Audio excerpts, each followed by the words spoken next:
মেস্তা বা চোখের নিচে কালো দাগ, পিগমেন্টেশন, হাইপার পিগমেন্টেশন এবং সূর্যালোতে পড়ে যায়, এগুলি সমস্যা নিয়ে আজকে কথা বলবো। এগুলি সমস্যা দিয়ে কোন ক্রিম ব্যবহার করলে এগুলি সমস্যা দূর হবে এবং এগুলি সমস্যা দূর করার জন্য যে ক্রিমটি ব্যবহার করতে হবে, এই ক্রিমটি কখন কিভাবে ব্যবহার করতে হবে এবং যে সাইড ইফেক্টগুলি দেখা দেবে সেই সাইড ইফেক্টগুলি কখন কিভাবে ব্যবহার করলে সাইড ইফেক্টের হাত থেকে অনেকটা রক্ষা পাওয়া যাবে। প্রিয় দর্শক মণ্ডলী, এইগুলি সমস্যার জন্য যে ক্রিমটি আপনার সামনে উপস্থাপিত করবো সে নাম হলো মেলাটিন এবং মেলাকেয়ার।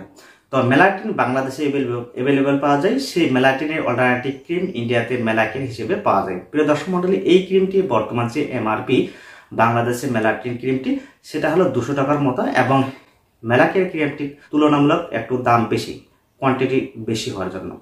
তো সেক্ষেত্রে এই কোয়ান্টিটি বেশি হওয়ার কারণে এই মেলাকেয়ার ক্রিমটির বর্তমান যে এমআরপি সাধারণত 250 টাকার মতো।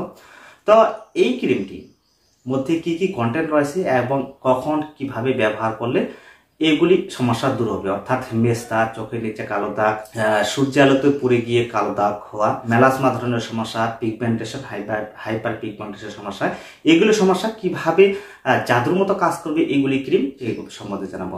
তাই একটু ভিডিওটি স্ক্রিপ্ট না করে সম্পূর্ণ ভিডিওটি দেখেন, তাহলে কাজে দেবে। আর চ্যানেলে যদি নতুন হয়ে থাকেন অবশ্যই চ্যানেলটিকে সাবস্ক্রাইব করে পাশে থাকবেন, আর যারা সাবস্ক্রাইব করেছেন তাদেরকে অসংখ্য ধন্যবাদ। প্রিয় দর্শক মণ্ডলী, এই মেলাটিন বা মেলাকেয়ার ক্রিমটির মধ্যে 3টি কন্টেন্ট রয়েছে। এই 3টি কন্টেন্টের মধ্যে মেলাটিন ক্রিমটির মধ্যে যে কন্টেন্টটি রয়েছে সেটা হলো ফ্লুসিনোলন এবং হাইড্রোকুইনন আর টাইটানিয়াম। এই 3টি কম্পোজিশন রয়েছে। অপরপক্ষে এই মেলাকেয়ার ক্রিমটির মধ্যে রয়েছে হাইড্রোকুইনন, টাইটানিয়াম এবং মোমেন্টেশন।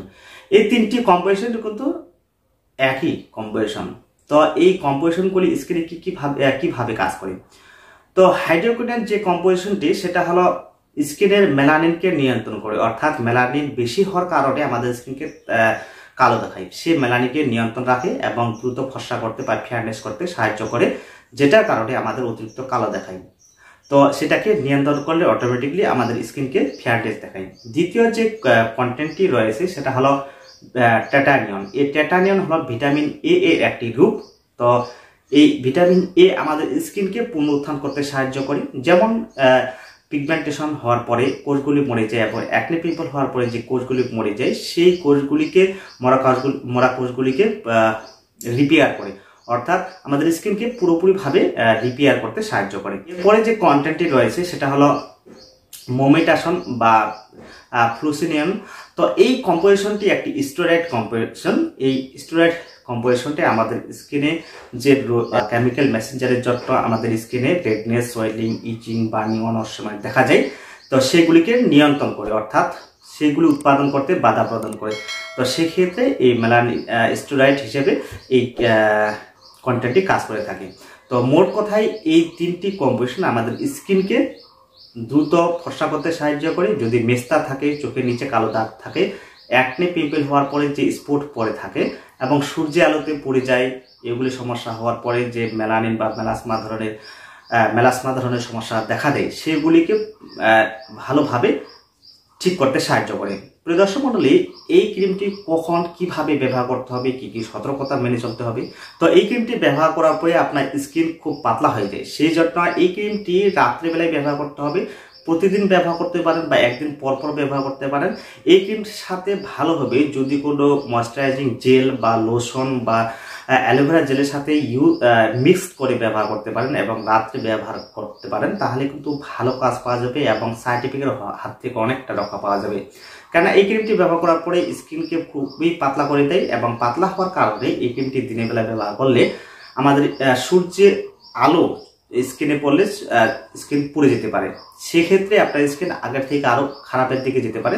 সেই জন্য রাত্রে ব্যবহার করতে হবে। এবং এই ক্রিমটি ব্যবহার করছেন এমন অবস্থায় দিনের বেলায় বাইরে বেরোচ্ছেন, অবশ্যই মুখে কাপড় দিয়ে বাইরে বেরোবেন এবং পারলে সানস্ক্রিন ব্যবহার করবেন। তো এ হলো এই ক্রিমটি সঠিক একটা ব্যবহার করার প্রসেস। এইভাবে ব্যবহার করলে সাইড ইফেক্টের হাত থেকে অনেকটা রক্ষা পাওয়া যাবে। প্রিয় দর্শক মণ্ডলী, এই ক্রিমটি যখন ব্যবহার করবেন তো অবশ্যই পারলে ভালো গুণসম্মত মানের ফেস ওয়াশ দিয়ে ফেস ওয়াশ করতে পারেন।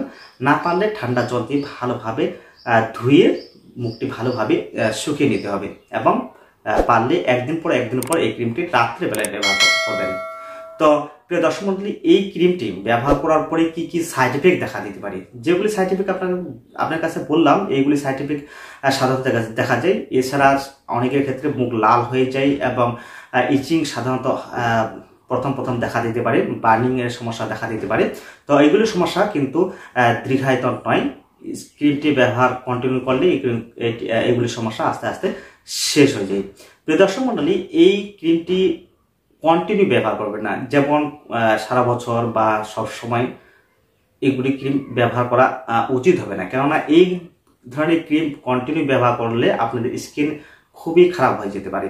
তাই এইগুলি সমস্যা দূর হলে, অর্থাৎ আপনার সমস্যা যেগুলি সমস্যা যত ব্যবহার করছেন সেগুলি সমস্যা দূর হলে 1টি 2টি অথবা 3টি টিউব ব্যবহার করার পরে আস্তে আস্তে এই ক্রিমটি বন্ধ করে দেবেন। তো এই ক্রিমটি ব্যবহার করার পরে যে কমন সাইড এফেক্টগুলি দেখা দেয় তার মধ্যে কিন্তু মুখে লোম গজানো দেখা দেয়, আর অতিরিক্ত ব্যবহার করলে আপনার মুখ পুড়ে যেতে পারে। তো এগুলি আপনাদের বলে দিলাম, এগুলি সমস্যা যেন না হয়, যার জন্য আমাদের জানতে হবে যে বেশি পরিমাণ ক্রিম ব্যবহার করা যাবে না এবং বেশি দিন ব্যবহার করা যাবে না। বেশি দিন ব্যবহার করলে এবং বেশি মাত্রায় ব্যবহার করলে আপনার স্কিন পুড়ে যেতে পারে এবং মুখে লোম গজাতে দেখা দিতে পারে।